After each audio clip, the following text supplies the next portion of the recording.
GHMC ఆర్థిక సంక్షోభం కార్పొరేటర్లకు పట్టదా అంటూ విమర్శలు వెల్లువెత్తుతున్నాయి.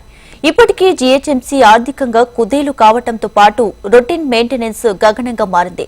జీహెచ్ఎంసీకి ఆదాయ వనరులను సమకూర్చడంతో పాటు ఆ ఆదాయంతో ప్రజలకు అవసరమైన అభివృద్ధి, పౌర సేవల నిర్వహణను చేపట్టాల్సిన కార్పొరేటర్లు ఖజానాలో చిల్లి గవ్వలేనప్పుడు స్టడీ టూర్లకు వెళ్లడంపై విమర్శలు వ్యక్తమవుతున్నాయి.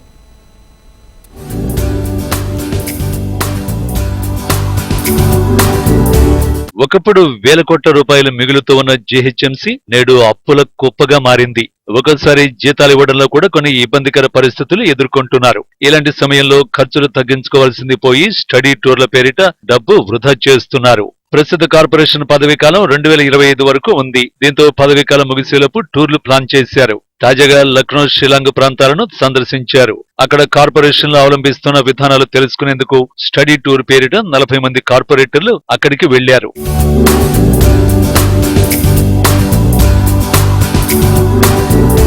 ఈ స్టడీ టూర్ల వల్ల అక్కడ అవలంబిస్తున్న విధానాలను మన జీహెచ్ఎంసీ పరిధిలో కార్పొరేటర్లు తెలుసుకుంటున్నారు. హైదరాబాద్ నగరపాలక సంస్థ గ్రేటర్ గా రూపాంతరం చెందక ముందు నుంచే కార్పొరేటర్ల స్టడీ టూర్ల పరంపర కొనసాగుతోంది. వీటి వల్ల కార్పొరేషన్ కు ఒరిగేదేమిటి అన్నది సర్వత్రా చర్చనీయాంశంగా మారింది. 2002 నుంచి 2007 వరకు ఉన్న పాలక మండలి అప్పట్లో 100 సంఖ్యకే పరిమితమైన కార్పొరేటర్లు సింగపూర్, మలేషియా వంటి దేశాలకు స్టడీ టూర్లంటూ వెళ్లి పక్షం రోజుల పాటు అక్కడ ఎంజాయ్ చేసి వచ్చారు. ఆ తర్వాత వచ్చిన పాలక మండలి కూడా నాగపూర్, ముంబై, అహ్మదాబాద్ వంటి ఇతర మహానగరాలకు స్టడీ టూర్లకు వెళ్లొచ్చారు.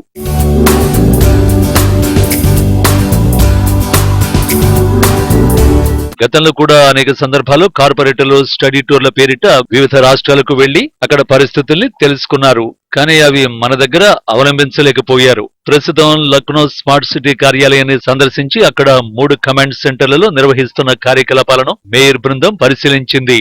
ప్రస్తుతం 40 మంది కార్పొరేటర్లు ఈ ట్రిప్ కు వెళ్లారు. వీరితో పాటు మేయర్, డిప్యూటీ మేయర్లు, ఓఎస్డీ, పిఏలు అక్కడికి వెళ్లారు.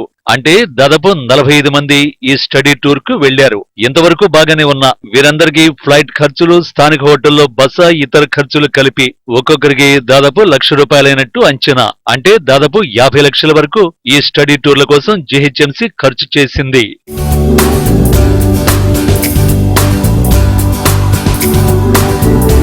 కాంట్రాక్టర్లకు 1,500 కోట్ల బకాయిలు ఒకవైపు, ఆదాయం లేక సిబ్బంది జీతాల చెల్లింపులు, నిర్వహణ పనులకు నిధులు లేక ప్రాజెక్టులు డీలా పడిన పరిస్థితి ఏర్పడింది. మరోవైపు అధ్వానపు పారిశుద్ధ్యం, దోమలు, డెంగీ, మలేరియా కేసులు, కుక్కల కాట్లు, ట్రాఫిక్ జాములతో ప్రజలు అల్లడిపోతున్నారు. చిన్నపాటి వర్షానికే గ్రేటర్ ప్రజానికం ఉక్కిరిబిక్కిరవుతున్నారు. ఇటువంటి తరుణంలో ఆదాయ వనరుల్ని సమకూర్చడంతో పాటు వచ్చిన ఆదాయంతో ప్రజలకు అవసరమైన అభివృద్ధి, పౌర సేవల నిర్వహణ చేపట్టాల్సిన కార్పొరేటర్లు ఖజానాలో చిల్లిగవ్వ లేనప్పుడు స్టడీ టూర్లకు వెళ్లడం ఎంతవరకు సమంజసమని కార్మిక సంఘాలు ప్రశ్నిస్తున్నాయి. ఇలాంటి ప్రయత్నాలు, గొంతెమ్మ కోరికలు కార్పొరేషన్ మనుగడను ప్రశ్నార్థకం చేసే ప్రయత్నాలే అన్న విమర్శలు సైతం లేకపోలేదు.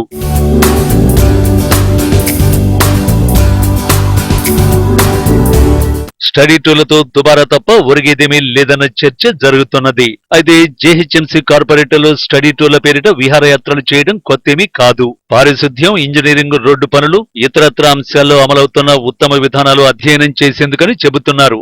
అయితే దేశంలోని పలు నగరాల నుంచి మేయర్లు, కార్పొరేటర్లు, అధికారులు జీహెచ్ఎంసీలోని బెస్ట్ ప్రాక్టీసెస్ ని అధ్యయనం చేయడానికి వస్తుండగా జీహెచ్ఎంసీ కార్పొరేటర్లు ఇతర నగరాలకు వెళ్లడం నిధుల దుబారా తప్ప మరొకటి కాదన్న విమర్శలు వినిపిస్తున్నాయి.